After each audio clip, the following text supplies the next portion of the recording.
being replaced by the ones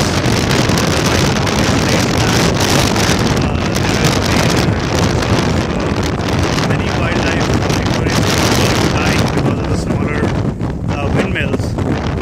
So they are all being replaced.